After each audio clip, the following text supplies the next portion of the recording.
I am a 33 years old female, and I have had fertility issues for the past couple of years with my husband. He's 35.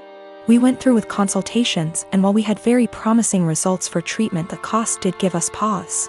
It wasn't that we couldn't afford it, we just weren't at the point yet where we were willing to pay.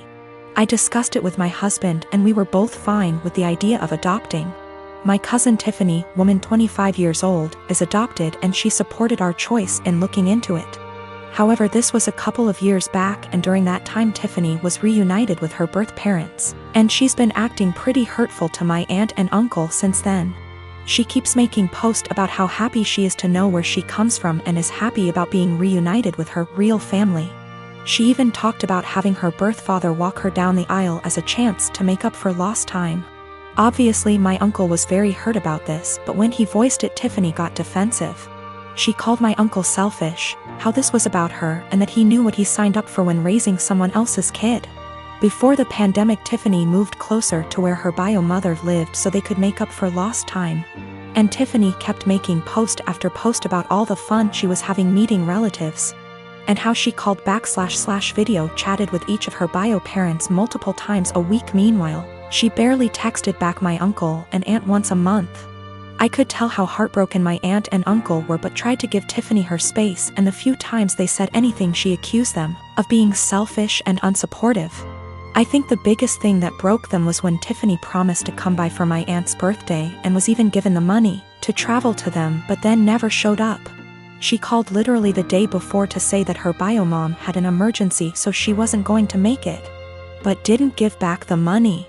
I am completely disgusted by Tiffany's behavior, and while I haven't completely ruled out adoption entirely, I did want to give medical-assisted conception a try. My husband supported this, and we are now currently expecting. After we made our announcement, Tiffany messaged me asking why I would spend thousands on creating a child when I could help one who already existed. I tried to play it off, but Tiffany kept pressing and calling me a bad person when there are so many children who desperately need a home, and overpopulation. It got to the point where she was pissing me off, and I just came clean and said that her behavior towards the people who loved and raised her was the reason. Tiffany got really upset, but I didn't care. However, her parents are now starting to say that I was wrong. My husband Tim has a serious dairy allergy. I'm talking about an actual immune system reaction, not intolerance. His allergy is serious enough to cause acute enterocolitis, but he hasn't needed an EpiPen since he was a kid. I work full-time and also have some seasonal work this holiday season because Tim has been without work, and money has been very tight. As a result, I barely get to rest. The holidays are especially hard, and I found myself getting just one day off every 2 weeks for almost 2 months straight. As you can imagine, that day off means the universe to me. Now, Tim loves dairy, and will sometimes intentionally eat things which trigger his allergy. Lately, it's gotten out of hand, with him going from one risky meal every 4 to 6 months, to every 2 or so weeks. In fact, it always seemed to coincidentally line up with my time off, and I found myself spending my one day taking care of him. Last week, I finally asked him if he was intentionally timing it to line up with my day off. I fully expected him to say no, but he admitted that he was doing it to make sure that he'd have a nurse, and so he'd have someone close by in case he had an especially adverse reaction and needed a hospital. I was livid, and told him that he was selfish, robbing me of my rest. I said that if he made himself sick again, I wouldn't take care of him. I'm exhausted and I need to decompress. He didn't say much, so I thought he'd heard me. Fast forward to Friday night. I get home from work, and a few minutes in, Tim gets a pizza delivered. I ask him why, when I'm making dinner, and he shrugs. I ask if a large garlic Alfredo pizza is worth the pain, and remind him that I won't be giving up my rest day again. He smirks and eats an entire slice while grinning at me. I left it at that and went back to my dinner. Predictably, he got sick, profusely vomiting, retching and groaning from the intense cramping and diarrhea. I slept in the guest room to get away from the sound and smell. He called for me several times, and I repeatedly told him no. Hours later, he was still sick and woke me up at the crack of dawn to go get him Pedialyte and meds because he was very dehydrated and still in pain. I told him to order it in and asked him to get out and let me sleep. He was still whimpering when I eventually got up to shower and eat. Again, I did nothing to help or comfort him. By evening, he was sulking, and by morning when I had to work, he was enraged. He yelled, and by the end of the day he told our friends and family that he nearly died and I neglected him. His family accused me of passively trying to kill him. His mom called, shouting that he could have had a life-threatening reaction due to my petty actions. And that I'm a shit wife for not minding his health. I'm starting to feel guilty because she's right and he could have been seriously hurt. I have 3 fingers missing on my dominant hand. It's fine.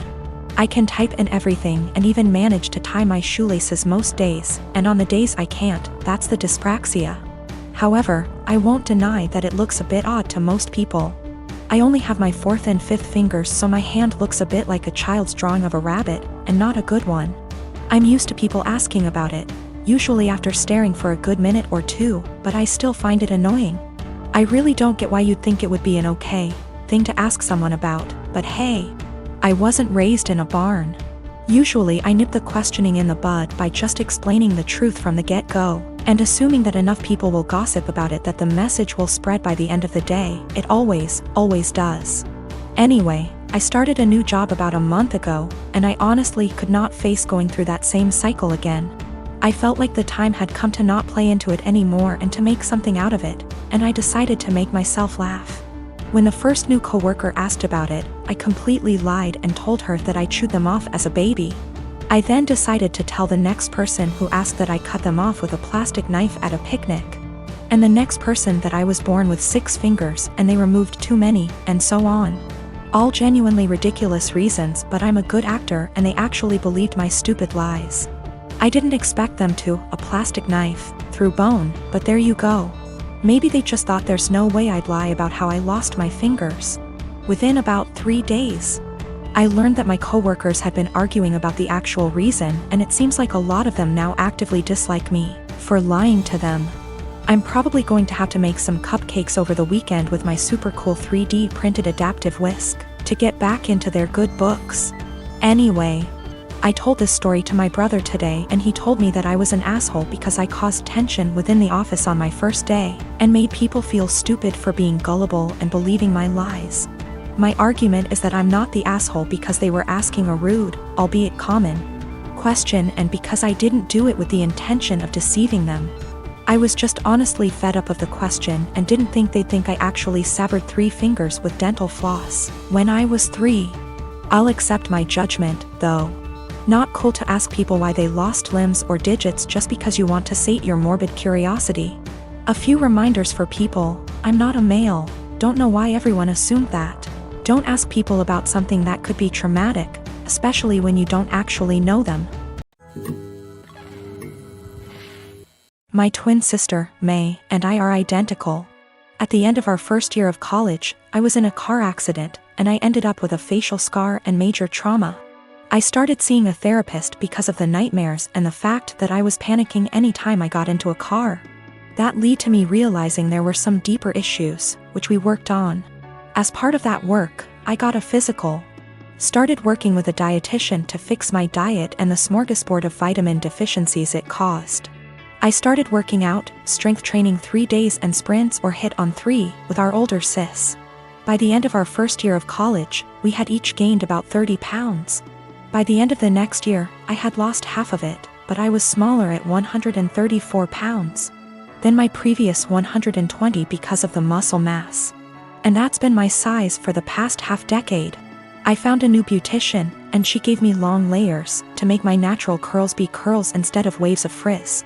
I always wanted but that my old one said would look bad and refused. I stopped bleaching it and let it go its natural dark blonde / light brown. I stopped spray tanning. Again, that's been my look for the past 5 years. I live in a rural area, and the internet isn't great. Things like FaceTime just aren't options, and I can't post a lot of pics on social media / see of it. This is relevant because a big issue is that May didn't see me over the quarantine.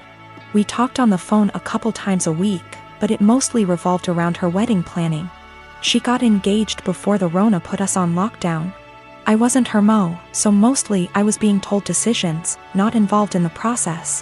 When it came to the bridesmaids' dresses, May sent our sister, Sil, and me a link and told us to get it in our size. Same with hair and makeup, but we had to arrange for a beautician because May's wouldn't do more than 4. And she wanted her friends at the appointment with her. Except she didn't do a bachelorette party with us, she did with her friends, or rehearsal dinner. So May didn't see any of us until the start of the wedding. She was livid. Apparently, she thought we would have stopped working out because of the Rona, even though we did it at home. Or that we would have stopped when she announced her engagement, so we didn't upstage her.